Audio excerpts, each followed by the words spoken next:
Bien, alors reprenons la synthèse des protéines là où on l'avait laissé sur cette animation, donc c'est-à-dire à la fin de la transcription de l'ADN en ARN prémessager, puis après maturation en ARN messager. Et bien cet ARN messager, donc on a ici un zoom sur le noyau, et bien va sortir par ces petits éléments qu'on appelle les pores nucléaires et se retrouver dans le cytoplasme où vont se trouver donc les outils de traduction.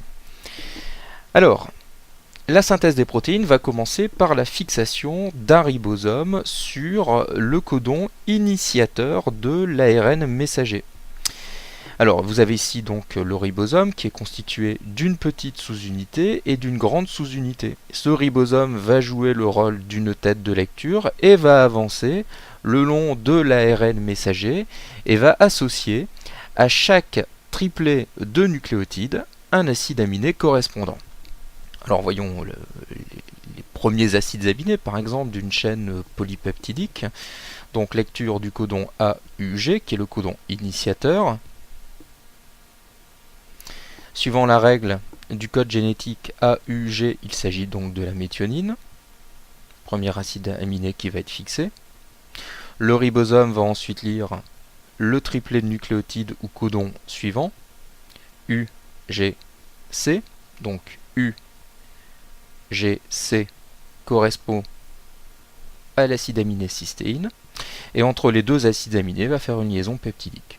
Et il va ainsi se déplacer de triplet de nucléotides, de codon en codon, donc de triplet de nucléotides en triplet de nucléotides, à chaque fois en associant le bon acide aminé et en reliant cet acide aminé à la chaîne qui vient juste d'être créée précédemment par une nouvelle liaison peptidique.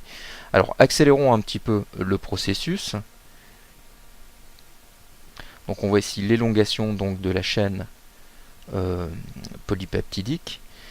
Et finalement, comment tout cela va-t-il se finir? Eh bien on y arrive presque. On est ici donc au dernier acide aminé qui va être positionné. Et quand on rencontre le triplet nucléotide triple U par exemple, qui est un codon stop, le ribosome se dissocie et de l'ARN messager, et finalement la protéine, la chaîne polypeptidique, va être libérée dans le cytoplasme, où elle pourra être utilisée donc dans la cellule ou être